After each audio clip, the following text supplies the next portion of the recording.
Hello friends, I hope everybody's doing well and welcome.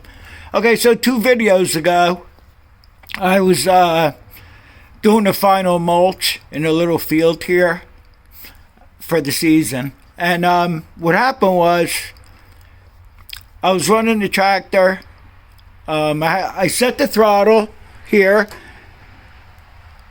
to where the governor takes over, and when he needs more power, it'll power up the engine and so on and so forth here. So what happened was, all of a sudden, it went to full throttle. And I just lowered the throttle to idle, and it idled back down. I was attending the tractor then. So what happened was, in the last video, I took the governor off, and I put it in the vise. And it has 2 plugs. It has a drain plug here and a fill plug on top. And I found when we took out the drain plug on the bottom, I had no oil in it. So I had some 1040 oil. I wanted to put like 30 weight oil in it or 2050, but all I had was 1040. So I put the oil in it, and I ran it a little bit after I put it back together. And I have it sitting here. I haven't moved the tractor. And everything seems to be dry.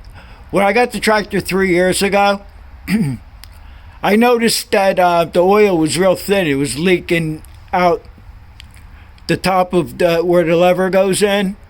There's a bushing in there, and it was leaking oil. It was really thin, and I didn't think anything more about it. I usually pull the governors off these tractors, and I don't put them back on. But in this case here, I figured I'd leave the governor on. Even though I had the whole thing apart, because we rebuilt the top part of the engine here. So far it seems to be okay. It's not leaking any oil. I don't know if I put the right oil in it or not. Not sure what oil it takes. Anyway, I don't know if you're supposed to fill it to the top. I filled it. You know, I took out the plug on top there where you put the oil in, and I filled it to the top. But so far there's no leaks. So I figured I wasn't going to set this up this year for snow plowing, but I'm curious to see how the governor works, and plus it's always good to have a spare tractor. What we use is the main tractor out there.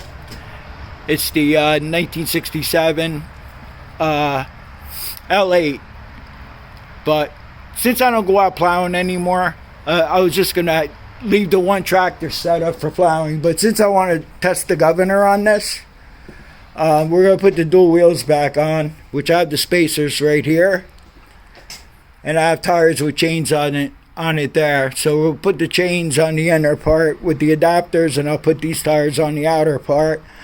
I'll drop the mulcher off the front here, the brush hog mulcher. I'm just going to take it off in here and just lean it up here somewhere. I'm going to have to move some stuff, though, to get the tires out. And if you want to stick around and see how I put the dual wheels on, and I'll put the plow mount on with the plow, I'll be right back. Okay, so we'll throw the plow adapter on.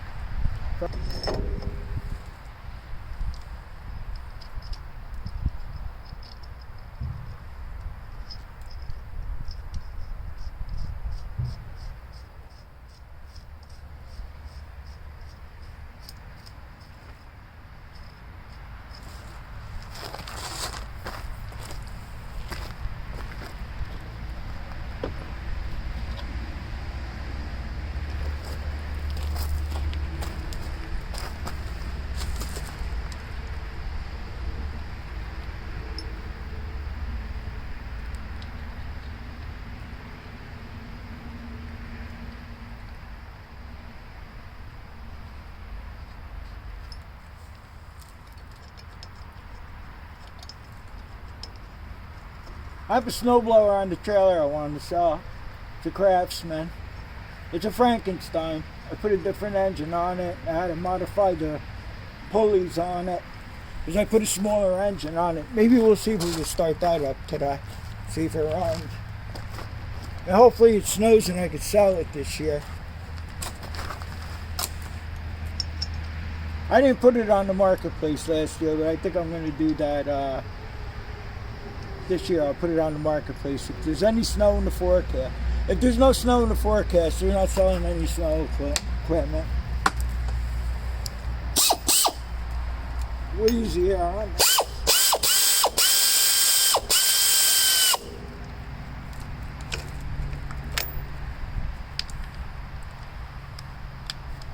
I always crisscross.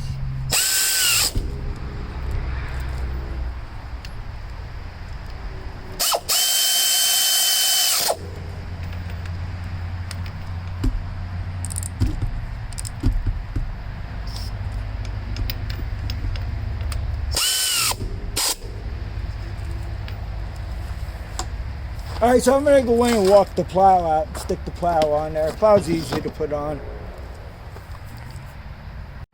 Okay, so if you're not using power tools, you're going to want to loosen all the bolts to hold the wheels on before you jack it up.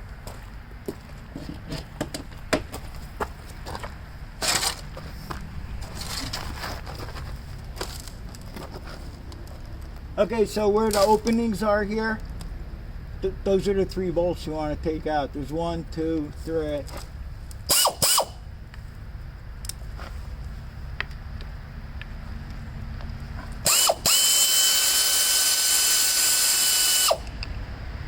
The compressor's probably going to kick on, so I'm sorry for the background noise.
I made sure there's enough air in these tires. They take like 12 pounds. Alright, so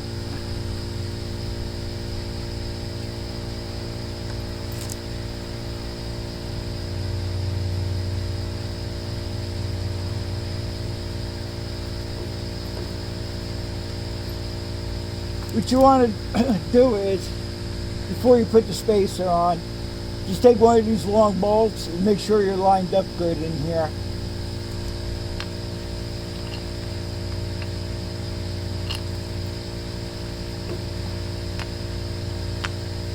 I have a feeling I know what's wrong.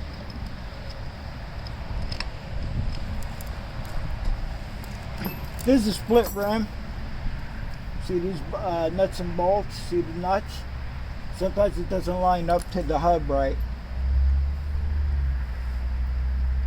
So if that's the case, I'm just going to, I'll put the ones with the chains on the outer side because I don't feel like fighting with this stupid thing. Some people say to put the chains on the outer wheels anyway, but I don't know. So I'm not going crazy with that now.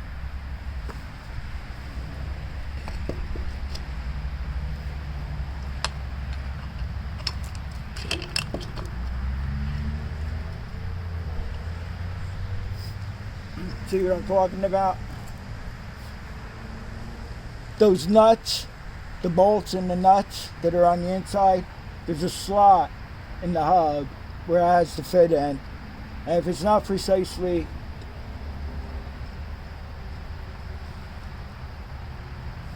lined up right, you're going to go crazy. That I can assure you. Alright, so let's see here. I take these 2 big bolts out here.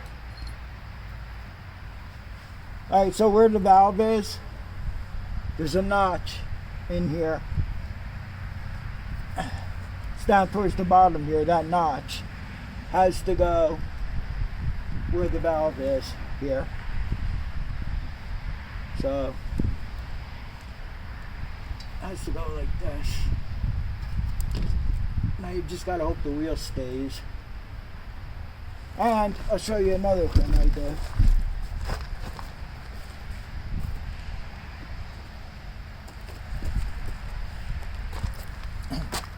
And it's a must with the outer wheels because the bolts are really short. So what I use is a 1/4 inch shallow 9/16. Or you could take a long, if you don't have a shallow socket, you could take a nut and just stick it in there to take up the room. This way the bolt threads stick out when you go to bolt stuff on. That works too. But I find the 1/4 inch setup that I have here works the best.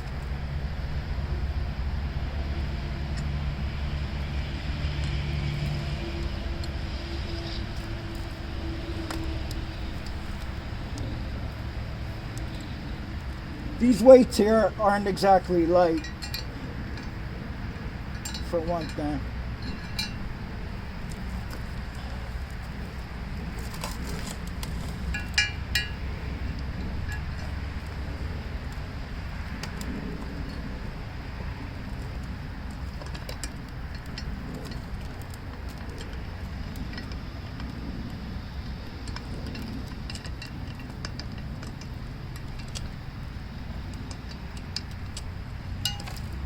That was by sheer luck that I got that bolt started already. Sometimes you gotta play around with it. But if you have the rim on there where the bolt will fit into the hub and you don't move anything around and do it the way I did it, usually you have no problems, usually. But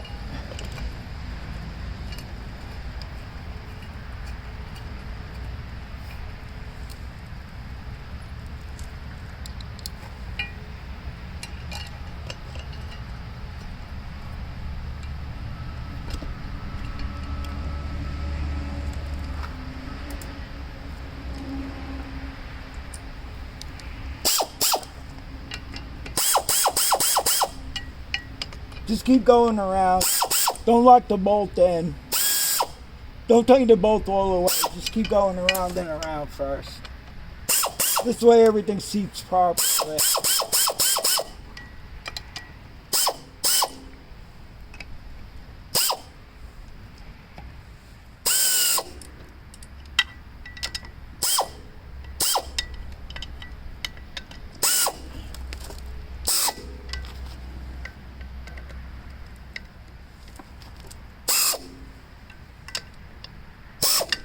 That's pretty good.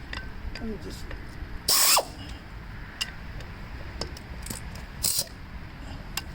You go around by hand too if you want, but these are tight.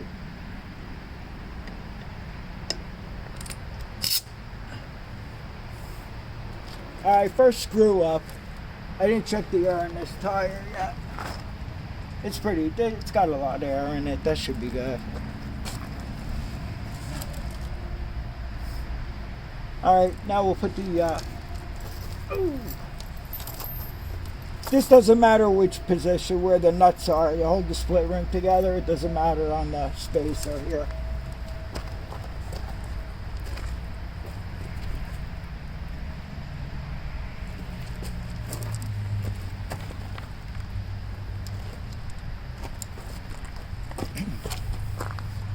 Okay, you see how short these bolts are?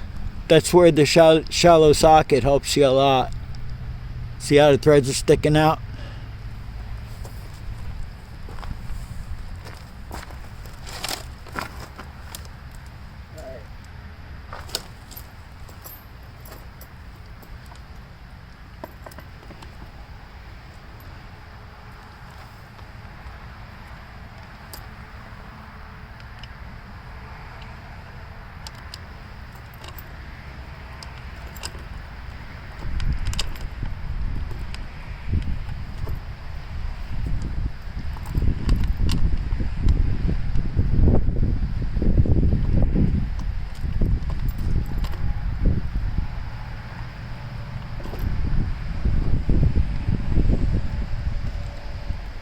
sometimes these could be a bigger pain in the ass than the whole other part of the job here.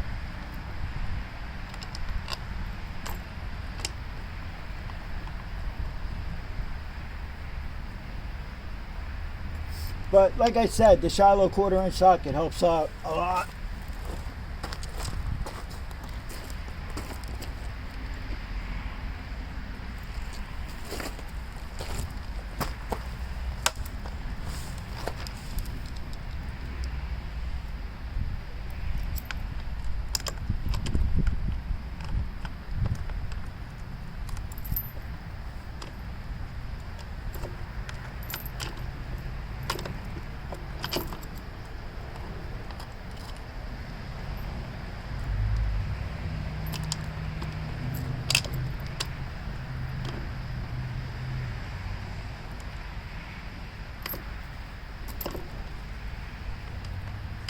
Alright, we got that.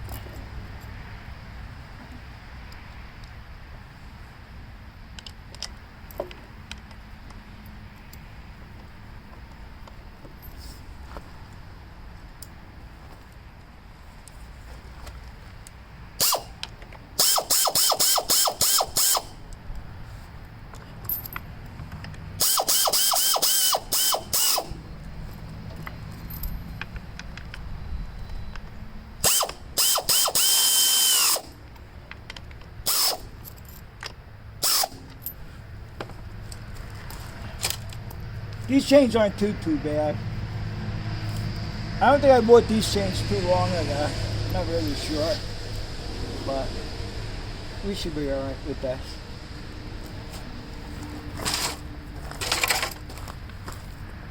Alright, I'm going to do the other side off camera.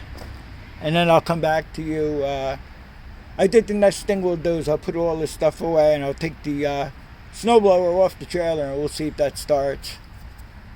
Alright, so I'll just show you real quick for now. Okay, this is the inside of the wheel here.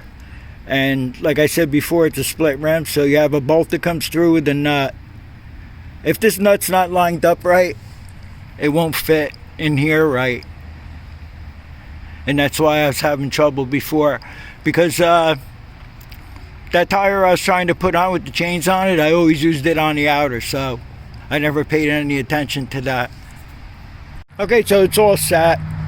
I put the right side on. I didn't even bother to see if the wheels with the chains, remember I was telling you about the nuts and bolts? Right, I just put them on the outside. It would look silly if I put one on the inside and one on the out.